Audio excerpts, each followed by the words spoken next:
Olá, pessoal. O primeiro radar da semana de 2025 será com o economista-chefe aqui do BTG Pactual, Mansueto Almeida. Mansueto, qual será aí o principal evento macroeconômico em 2025? Juros e dívida pública. Então, a gente vai detalhar tudo isso agora. Fica aqui conosco.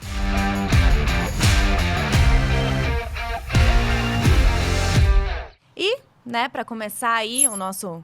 Já foram 4 anos de Radar da Semana, edição 185. Estamos aqui, eu e Gerson Zanlorenz. Isso é muita história para contar. Cada ano a gente acha que não tem como ser mais volátil e a gente se surpreende. E 2025 parece ter bastante coisa para a gente monitorar também, então nada melhor do que começar o ano com o nosso grande economista aqui para dizer aí o que a gente precisa monitorar e tentar entender um pouquinho para onde esse mercado vai, né? Sim. E eu queria já te perguntar, Mansueto, começando no fim ali de 2024, a gente viu política fiscal no foco, né? Trouxe incertezas, a gente viu ali o dólar passando de R$6. Então, eu queria entender com você como que está esse cenário fiscal, mudou alguma coisa do fim do ano para cá? Essa questão da credibilidade também eu acho que é importante, né? Que eu acho que é o que pega no mercado. Gerson, a gente sempre fala aqui, o mercado não gosta de incerteza. Então, como que está esse cenário fiscal? Então, a gente está num momento bem difícil, porque no ano passado a gente teve início em 2024 com o mercado esperando um déficit primário, receita menos despesa do governo federal, um déficit na casa de 90 bi. A gente deve ter terminado 2024 com um déficit ali entre 45 e 50 bi, ou seja, bem abaixo do que o mercado esperava, mesmo com ajuda ao Rio Grande do Sul. Apesar disso, a incerteza fiscal, ao invés de diminuir, a incerteza fiscal aumentou. E por quê? Aumentou porque a gente tem uma conjuntura hoje de inflação muito mais desafiadora. Vamos lembrar que em 2024 a gente começou com o mercado esperando uma inflação abaixo de 4, ali entre 3,5 e 4. A gente terminou 2024 com inflação 4,8, com o mercado de trabalho aquecido, com a inflação de serviços na margem crescendo 8%. Então a gente está indo para um ano 2025 com o mercado de trabalho muito forte ainda, com taxa de desemprego muito baixa, com a inflação de serviços que vem girando 8% ao ano e possivelmente caminhando para um ano com inflação aí entre 5,5% e 6%, apesar do aumento contratado de taxa de juros. Como a nossa dívida ela é muito baseada em taxa de juros flutuantes, um aumento forte da Selic, que é o que vai acontecer, afeta muito rápido o crescimento da dívida. E a gente está tendo também um aumento muito grande no prêmio, nos juros dos títulos do governo longo, as NTN-Bs. Então a gente está indo para um cenário que, apesar do resultado fiscal no final de 2024 ter sido melhor do que o mercado esperava, o que a gente chama déficit nominal, que inclui não só a despesa do governo com saúde, educação e transporte, mas a despesa com juro, o déficit nominal foi muito alto. E esse ano o déficit nominal deve crescer ainda mais. A gente está falando de um déficit nominal que vai ficar girando entre 8% e 9% do PIB por ano. Isso nos coloca, talvez, como entre os 2 ou 3 piores países do mundo com um déficit nominal tão alto. E o que é importante para o crescimento da dívida é déficit nominal. Déficit nominal alto, dívida cresce mais rápido, aumenta a incerteza fiscal, o investidor pede um prêmio maior para comprar um título do governo, isso acelera mais a dívida. A forma de quebrar essa dinâmica perversa é o governo fazendo um esforço fiscal maior no curto e médio prazo, para poder dar mais segurança que ele terá os recursos necessários para pagar a dívida no futuro, e isso pode reduzir os prêmios. Só que ninguém hoje está vendo, a grande maioria dos analistas de mercado não consegue ver o governo fazendo esse esforço fiscal adicional que seria necessário para acalmar as expectativas, para acalmar todo mundo. Então esse é um problema. O resultado fiscal de 24, resultado primário, deve ter sido um déficit aí, de 45 bilhões, muito melhor do que o mercado esperava, mas a incerteza fiscal aumentou, inclusive porque o governo, no final do ano passado, já prometeu novas medidas fiscais que são expansionistas, como, por exemplo, a correção da faixa de isenção do imposto de renda para até R$5.000, que passaria a valer em 2026. O governo prometeu que iria encaminhar essa proposta em 2025. E essa proposta tem um custo muito alto. Mesmo que o governo consiga compensá-la integralmente com aumento de imposto, de outros impostos, corre o risco sempre do Congresso não aprovar toda a compensação e a gente sair com um buraco fiscal. Além disso, a gente tem visto que está tendo uma reação muito forte da sociedade contra qualquer aumento de imposto.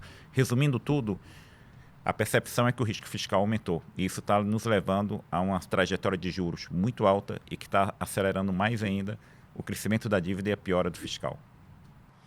E eu acho que é essa trajetória que eu acho que preocupa, né? Quando a gente fala principalmente da minha mesa ali, que é mercado de ações, né? A gente fala que o mercado não opera, né, Selic, a gente opera curva longa, né? E essa desancoragem, essa preocupação que basicamente bate direto na nossa análise, nos nossos valuations e no nosso apetite a risco, né? Então, acho que isso que talvez, se a gente olha, né, a performance do mercado de 22, 23 para cá, você percebe que é um conta-gotas ali de pessimismo, você tem uma tendência clara de queda, de redução de posição, é essa preocupação, né? Obviamente que eu quero dizer, né, na pandemia, a gente teve um estresse grande de mercado, você vê uma volatilidade alta e uma retomada rápida, né? Você tem ali um movimento de estresse que faz parte natural do mercado.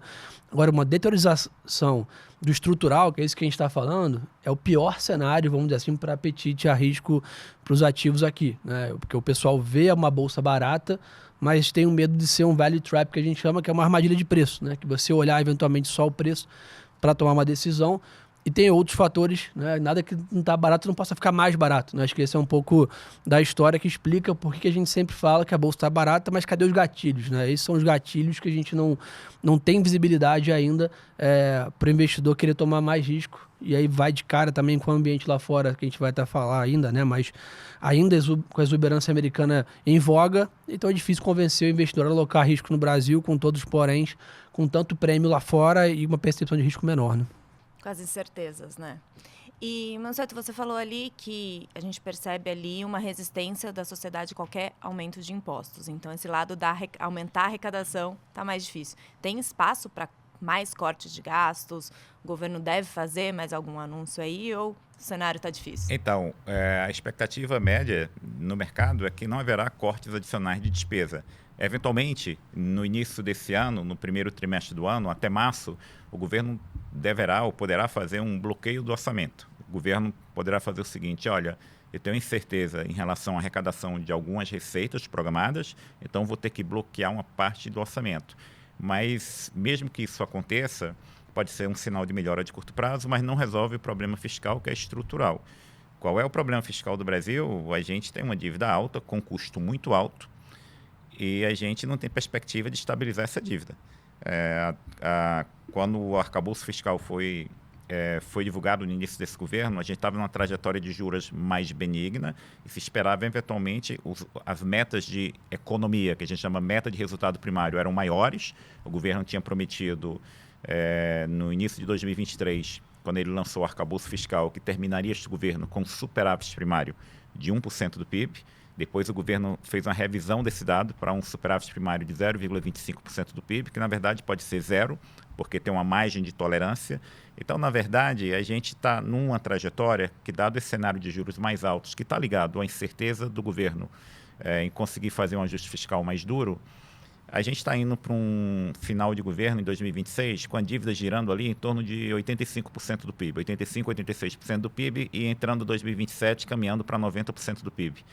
Isso vai nos exigir um ajuste fiscal muito mais duro. A gente está falando de um ajuste fiscal na casa de 300 bilhões de reais no mínimo. E o governo hoje não tem força política para aumentar a arrecadação, para mexer na estrutura de impostos. Por outro lado, todo mundo pergunta, dado que o governo não vai conseguir aumentar a arrecadação, tem como ele cortar as despesas? Quais são os cortes adicionais que poderão ser feitos? E o governo tentou entregar um pacote fiscal em novembro, o pacote fiscal com algumas medidas relevantes, mas é muito pequeno frente ao desafio que está posto, frente à piora dos dados. O que importa para o investidor, no último ponto, é o ritmo de crescimento da dívida. E o ritmo de crescimento da dívida do Brasil aumentou muito. O Brasil não é o único país do mundo que está sofrendo, enfim, com esses questionamentos. Isso está acontecendo na Inglaterra, isso está acontecendo um pouco na França, isso está acontecendo em vários outros países do mundo. Só que a nossa situação é muito mais grave, porque nós estamos falando de um país de renda média, que é o Brasil, com a carga tributária já muito alta e que o ritmo de crescimento da despesa é muito alto. Então, ele vai continuar com crescimento real em um cenário agora que o crescimento do PIB será menor.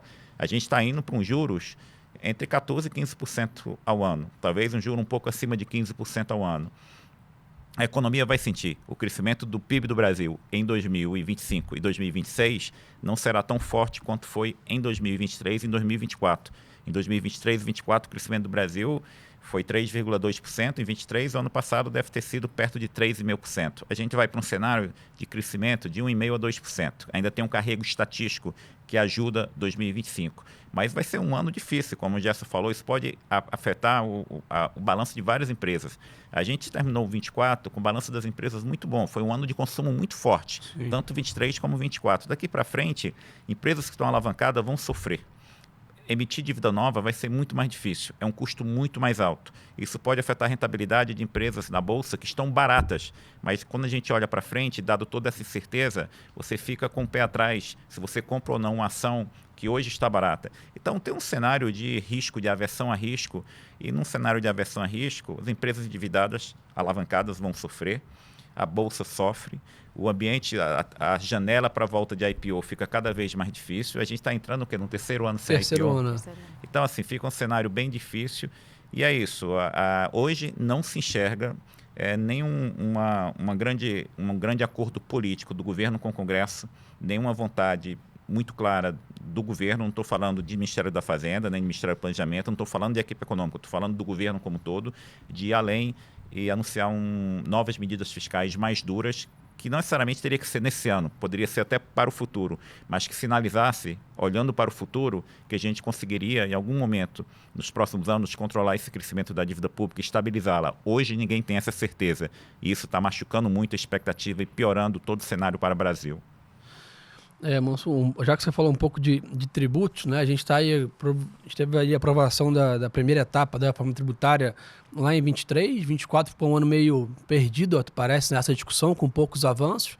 25 agora começa, eventualmente, esse assunto voltando, né, ao assunto, mas a gente viu até essa semana discussões aquecidas, tá, sobre essa questão do PIX, o governo voltando atrás.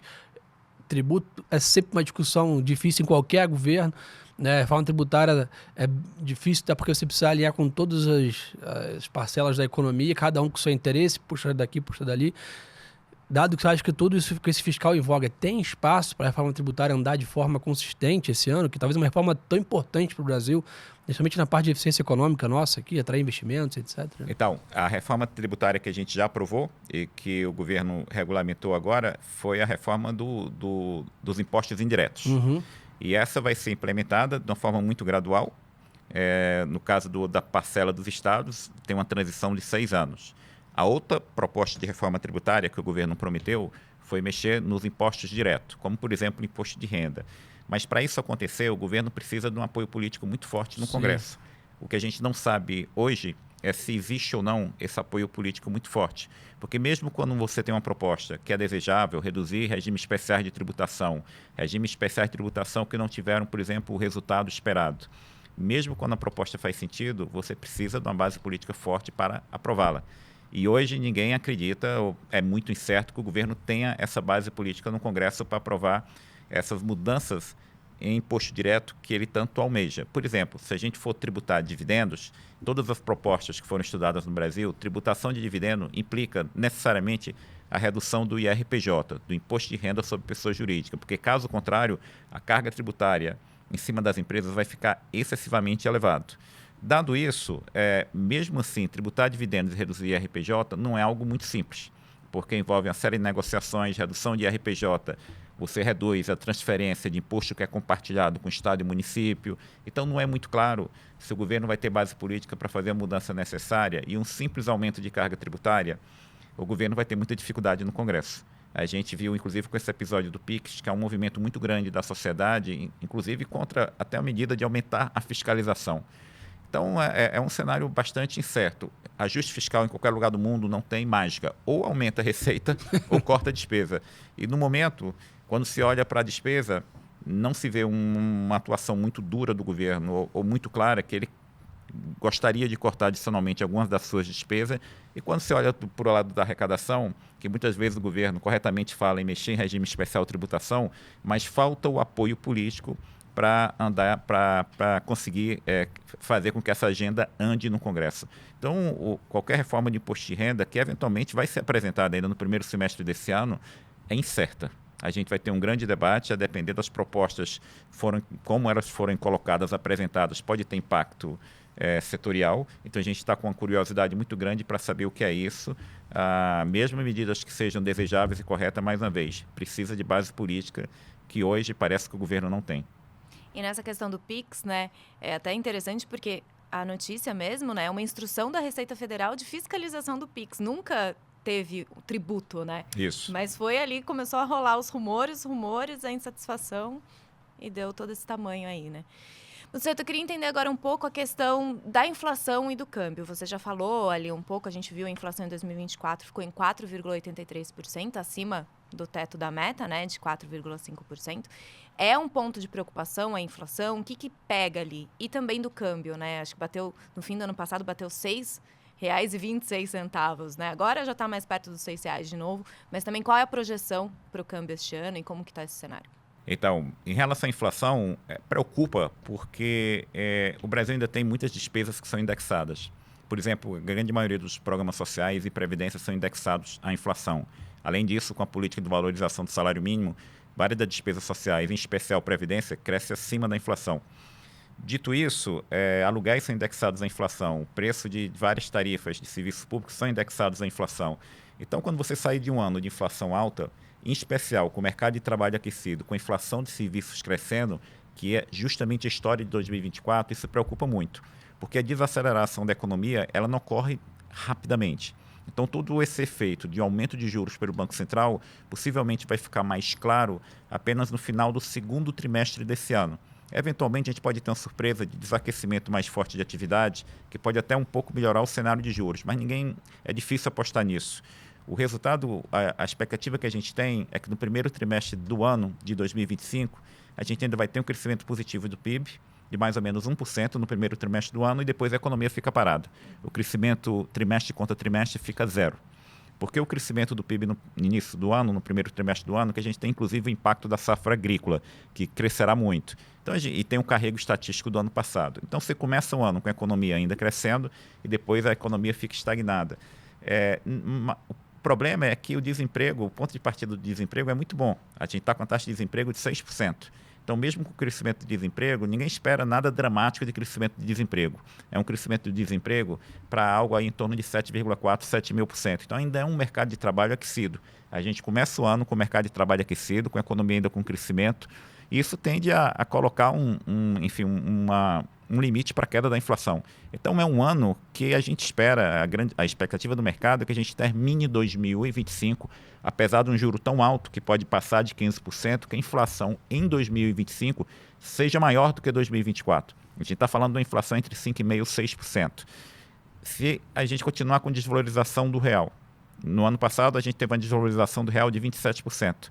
Se o real for para 6,50 ou mais, a gente tem um fator a mais de pressão na inflação. Então, isso nos leva a um cenário também muito mais difícil para 2026. Então, a inflação, a gente vai ter que ter muito cuidado. E, para isso, a gente vai ter que confiar numa atuação conjunta do Banco Central, que já está fazendo, aumentando os juros, mas o governo vai ter que dar um sinal muito mais claro também do fiscal. E aí entra a dúvida do mercado se o governo conseguirá ou não dar um sinal muito mais claro que ele vai apertar o fiscal. Em relação ao câmbio, a gente teve no ano passado também um movimento que foi inesperado. Porque desde a pandemia, pós-pandemia, as contas externas do Brasil melhoraram. Desde a pandemia, o saldo de balança comercial do Brasil tem sido relativamente alto. Antes da pandemia, o melhor ano de balança comercial do Brasil tinha sido 2017, quando o Brasil teve um saldo de balança comercial mais ou menos 57 bilhões de dólares. Em 2021, o saldo de balança comercial do Brasil foi 60 bilhões de dólares, em 2022, 62 bilhões de dólares, em 2023, 98 bilhões de dólares, ano passado, algo como 70, 75 bilhões de dólares. A gente está indo esse ano para um saldo que deve bater 80, 85 bilhões de dólares. Então, são saldos bons. A gente nunca teve saldos de balança comercial contínuo tão altos antes da pandemia. Só que a gente teve um recorde de saída de fluxo financeiro do Brasil no ano passado. A conta comercial ajudou a segurar um pouco essa piora da saída financeira, mas o fato é que a gente teve uma saída muito forte, em especial em dezembro. A gente está começando o ano, a gente está com o dólar hoje, a taxa de câmbio perto de R$6. Olhando para os fundamentos, olhando para todas as certezas hoje, você tem narrativa para falar que, olha, no final do ano o câmbio vai estar 6,50, ou um pouco acima disso, 6,60, 6,70, como também tem uma narrativa para falar, não, o câmbio vai ficar em torno de R$6, deve terminar o ano em torno de 6,10, 6,20. A verdade é que ninguém tem a mínima ideia com o que vai ser a taxa de câmbio no final desse ano, porque a gente vai ter vários pontos aí ao longo do ano de medidas, de anúncios que podem levar um aumento da incerteza ou não. Então a gente tem um cenário que o câmbio fica mais ou menos estável, mas tem um outro cenário que o câmbio vai para perto de R$7. Vai depender muito das mensagens que vierem do governo e da confiança que o governo consiga junto ao mercado, junto à sociedade, que olha, as contas fiscais vão melhorar. As contas fiscais vão melhorar muito além do que vocês estão esperando. Então vai depender de uma série de sinais que hoje é difícil a gente mensurar. Por exemplo, vai ter ou não aumento da faixa de isenção de imposto de renda para R$5.000? O custo desse programa vai ser totalmente compensado? Será um custo de 40 bilhões totalmente compensado? Ou a compensação será parcial ou não terá compensação alguma? Tudo isso mexe muito com o mercado. Então a gente está começando o ano, o que a gente tem certeza, o crescimento será menor, a taxa de juros será maior, a taxa de câmbio, difícil saber se vai ficar em 6 ou caminha para 7, e uma bolsa que também não deve andar muito. Então, o cenário básico de Brasil é esse. Agora, câmbio é muito dependente de sinais, é um preço, é um ativo. Os fundamentos de balança comercial do Brasil são bons. O balanço comercial do Brasil vai ter um ano bom. O déficit de conta corrente vai ser baixo, vai ser muito menor do que o ano passado. Apesar disso, é difícil apostar, tem uma aposta muito clara para a taxa de câmbio. E eu acho que acaba, o negócio que vale para a gente comentar também, Manso, já entrando um pouco na parte global, que eu acho que a gente também vive um movimento lá fora de bastante volatilidade, principalmente quando fala de dólar, né? Até a gente viu últimos ontem principalmente, um pouco de trégua, vamos dizer assim, mas o discurso que bateu, né, para o último semestre do ano passado e possivelmente tem uma preocupação grande com, né, o Trump assumindo agora no dia 20, é um discurso de dólar forte, né, um discurso de economia americana ali, né, com toda a sua força. Então, me parece, né, que a régua está alta hoje. Né? Então, assim, há pouco espaço para a gente enfraquecer o real, porque a gente está vivendo um cenário de dólar forte e qualquer movimento aí a gente pode ter essa mudança abrupta, mesmo com o Banco Central utilizando 30 bilhões de reais de reservas ali no final do ano, dólares, né, no final do ano. Já entrando um pouco de Trump, né, segunda-feira ele assume, a gente já percebeu, a gente até vem brincando que temos que voltar a ficar mais ativo no Twitter, no X aí, que é, né, a ideia de tarifas, antes era 20% de primeira, depois vai ser gradual, não vai ser. Cada hora uma declaração. O que dá para esperar, né? Tem uma linha também que diz que obviamente Trump está mais maduro, né, o segundo mandato, aprendeu muito com o primeiro. O que você está com a sua visão aí sobre, né, o Trump aí, segundo episódio, para a gente ficar de olho? Então, a gente vai ter... Eu tenho muitas dúvidas, como todo mundo. O que a gente tem quase certeza é que é um cenário de dólar forte. As medidas que o Trump anunciou, ou que eventualmente vem anunciar, mesmo que não sejam tão fortes quanto foram anunciadas ao longo da campanha presidencial, são medidas que tendem a levar uma inflação um pouco maior nos Estados Unidos e medidas que devem, enfim, fortalecer o dólar. Por exemplo, talvez o Trump não coloque a tarifa de importação de 20% para todos os países, mas mesmo que o governo coloque alguma tarifa, isso é algo negativo, do ponto de vista de preço numa economia tão aberta como os Estados Unidos, que importa tanto. Ninguém sabe do que vai acontecer com o fiscal americano. Os Estados Unidos hoje tem um déficit fiscal, um déficit nominal entre 6% e 7% do PIB, e a proposta do governo é ter uma nova rodada de redução de impostos. Se tiver uma nova rodada de redução de impostos, o déficit fiscal nos Estados Unidos vai aumentar. O déficit fiscal aumentando, você pode ter uma pressão no fiscal, pode ter inclusive uma pressão no juro de longo prazo. Uhum. Em geral, quando a gente vê episódios de flexibilização de política monetária lá nos Estados Unidos, quando o Fed começa a cortar juros, em geral, a taxa do título de 10 anos do governo americano acompanha. Dessa vez, isso não está acontecendo. A gente começou um ciclo de corte de juros nos Estados Unidos e a gente está vendo o título de 10 anos com um juro muito alto, que no início desse ano chegou perto de 5%. Então, a gente tem um cenário que, olha, é de dólar forte, é de incerteza. Agora, qual será a política comercial do Trump? Quais serão as pressões que o governo americano poderá fazer em negociações comerciais?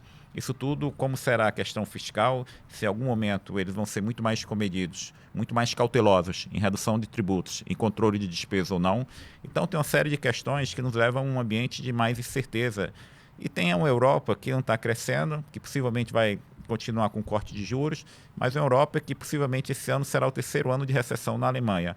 Uma Europa que está com um risco político alto, com o problema em vários países de se criar um consenso para fazer ajuste fiscal, com o mercado, inclusive, testando novas taxas de juros no financiamento de títulos públicos de países que tradicionalmente tinham uma tradição de não ter problema com o financiamento de dívida, como é o caso da Inglaterra. Então, a gente tem um cenário muito mais incerto. A gente teve agora o recente anúncio de uma trégua em Gaza, do Hamas com Israel, mas tem conflito político ainda entre Ucrânia e com Rússia, tem ainda o problema do Oriente Médio e tem uma incerteza geopolítica grande de qual vai ser a relação entre Estados Unidos e China. Sim. Isso vai levar a uma guerra comercial mais aberta ou não?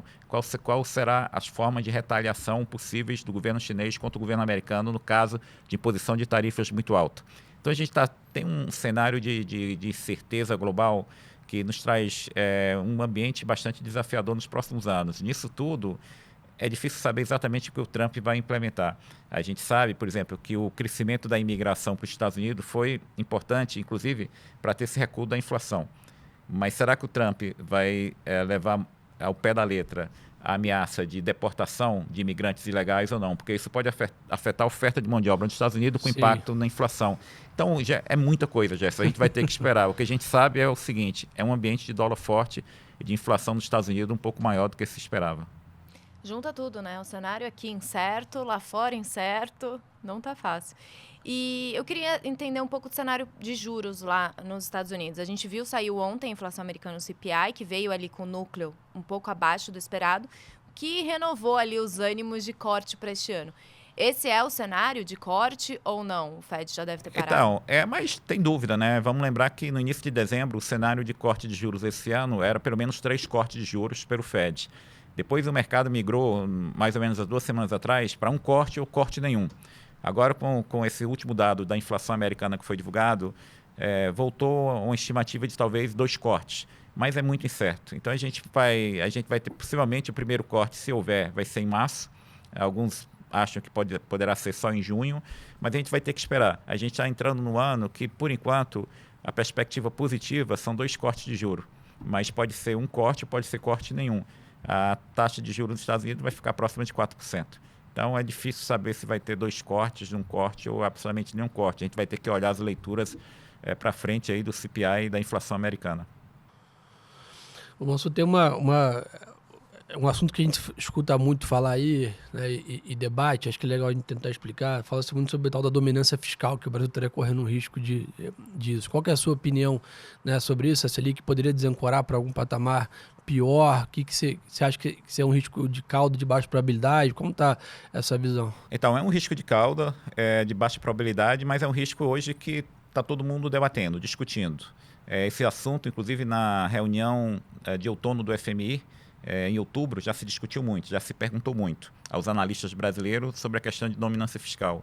Dado que a nossa dívida, a grande parte é flutuante e muito sensível à taxa de juros, a gente está indo para uma taxa de juros alta, que é talvez entre as 2, 3 maiores do mundo.